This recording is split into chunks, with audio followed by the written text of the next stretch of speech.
Pen ಡ್ರೈವ್ದು ಒಂದು issue ಆಗಿದೆ ಪ್ರಜ್ವಲ್‌ವರದು. ಅದೆಲ್ಲೋ ಒಂದು ಕಡೆ ಎಲ್ಲ ಪಕ್ಷಗಳು ಕೂಡ, ಅದು ಕಾಂಗ್ರೆಸ್ ಇರ್ಬೋದು, ಬಿಜೆಪಿ ಇರ್ಬೋದು, JDS ಇರ್ಬೋದು, ಎಲ್ಲ ಪಕ್ಷದ ನಾಯಕರುಗಳು ವಿಶೇಷವಾಗಿ ರಾಜಕಾರಣಿಗಳಿಗೆ ಒಂಥರ ಮುಜುಗರ ಆಗ್ತದೆ. ರಾಜಕಾರಣಿಗಳು ಅಂದರೆ ಬೇರೆ ರೀತಿಯಲ್ಲಿ ನೋಡೋಂಥ ಒಂದು ವಾತಾವರಣ ಇವತ್ತು ಸೃಷ್ಟಿಯಾಗಿದೆ. ಅದನ್ನು ಎಲ್ಲ ಪಕ್ಷದವರು ವಿರೋಧ ಮಾಡಿದ್ದಾರೆ. ಅದು ಕಾಂಗ್ರೆಸ್ ಪಾರ್ಟಿ ನಾಯಕರುಗಳು ಸರಿ ಇಲ್ಲ ಅಂತ ವಿರೋಧ ಮಾಡಿದ್ದಾರೆ. BJP ಅವರು ಕೂಡ ಪ್ರಜ್ವಲ್ ಅವರು ಮಾಡಿರೋದು ಸರಿ ಇಲ್ಲ ಅಂತ ವಿರೋಧ ಮಾಡಿದ್ದಾರೆ. JDS ನಾಯಕರುಗಳು ಕೂಡ ಅದನ್ನ ವಿರೋಧ ಮಾಡಿದ್ದಾರೆ. ಆ ಜೊತೆಗೆ ಡಿ ಕೆ ಶಿವಕುಮಾರ್ ಅವರು ಮತ್ತು ಮುಖ್ಯಮಂತ್ರಿ ಸಿದ್ದರಾಮಯ್ಯವ್ರ ಪಾತ್ರ ಇದೆ ಅಂತೇಳಿ ಈ ವಿರೋಧ ಪಕ್ಷದವರು ಮಾತಾಡ್ತಾ ಇದ್ದಾರೆ. ಯಾರ ಪಾತ್ರ ಇದ್ರೆ ಇರೋದಿಲ್ಲ, ಮಾಡಿರೋದು ನಿಧಾನ,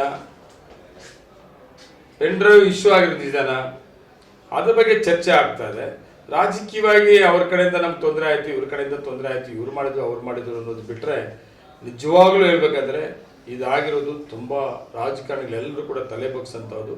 ಯಾರೇ ತಪ್ಪು ಮಾಡಿದ್ರು ಕೂಡ ಏನು ಈಗ ಸರ್ಕಾರ ನೇಮಕ ಮಾಡಿದ್ದಾರೆ, ಆ ತನಿಖೆ ಒಂದು ಆದಮೇಲೆ ನಿಜವಾದ ಒಂದು ರಿಯಾಲಿಟಿ ಏನಂತ ಗೊತ್ತಾಗ್ತದೆ. ಅದಾದಮೇಲೆ ಕಾನೂನು ಪ್ರಕಾರ ಯಾರೇ ತಪ್ಪು ಮಾಡಿದ್ರು ಕೂಡ ಅದಕ್ಕೆ ಶಿಕ್ಷೆ ಅನ್ನೋದು ಕಾನೂನು ಅವಕಾಶದ ಆಗ್ತದೆ. ಕಾಂಗ್ರೆಸ್ ಸರ್ಕಾರ ವಿದೇಶ ಹೋಗೋದಕ್ಕೆ ಅವಕಾಶ ಕೊಡೋಕ್ಕೆ ಇದೆಯಾ? ಕೇಂದ್ರ ಸರ್ಕಾರಕ್ಕಿದೆ. ಅದು ಕೇಂದ್ರ ಸರ್ಕಾರ ಕಂಟ್ರೋಲ್ ಬರ್ತದೆ, ರಾಜ್ಯ ಸರ್ಕಾರ ಕಂಟ್ರೋಲ್ ಬರ್ತದೇನೋ. ಇವರು ಯಾವ ಸಮಯಕ್ಕೆ ಸಂದರ್ಭಕ್ಕೆ ತಕ್ಕಂಗೆ ಎಲ್ಲ ವಿರೋಧ ಪಕ್ಷದವರು ಮಾತಾಡ್ತಾರೆ. ಆದರೆ ಯಾವುದೇ ಕಾರಣಕ್ಕೂ ಕೂಡ ಮುಖ್ಯಮಂತ್ರಿ ಮತ್ತು ಉಪಮುಖ್ಯಮಂತ್ರಿಗೆ ಇದಕ್ಕೆ ಸಂಬಂಧ ಇಲ್ಲ. ಪ್ರತಿಭಟನೆ ಮಾಡೋದು ಅವರ ಹಕ್ಕು. ಪ್ರತಿಭಟನೆ ಮಾಡೋದು ಎರಡು ಕಡೆ ನೋಡ್ತಾ ಇದ್ರು. ಒಂದು ಕಡೆ ಪ್ರಜ್ವಲ್ ವಿರುದ್ಧವಾಗಿ ದೇಶಾದ್ಯಂತ ರಾಜ್ಯದಲ್ಲಿ ಎಲ್ಲ ಕಡೆ ಕೂಡ ಅವರ ವಿರುದ್ಧವಾಗಿ ಪ್ರತಿಭಟನೆಗಳಾಗ್ತಾ ಇದೆ.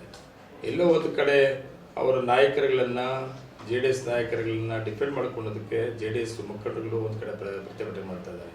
ಆದರೆ ಇವತ್ತು ಪ್ರತಿಭಟನೆ ಆಗ್ತಾ ಇರೋದು ಕಾಂಗ್ರೆಸ್ ಅವರು ಮಾಡೋದಕ್ಕಿಂತಲೂ ಯಾವುದೇ ಪಕ್ಷ ಪಾರ್ಟಿಗಳಿಗೆ ಗುರುಸ್ಕೊಂಡಿರೋಂಥವರು ಇವತ್ತು ಇದನ್ನು ವಿರೋಧ ಮಾಡ್ತಾರಲ್ಲ, ಅದು ತುಂಬ ಇಂಪಾರ್ಟೆಂಟ್. ಇವರು ಇರಲಿ, ಅವ್ರನ್ನ ಪಕ್ಷದ ನಾಯಕರ ಪರವಾಗಿ ಪ್ರತಿಭಟನೆ ಮಾಡ್ತಾ ಇದ್ದಾರೆ.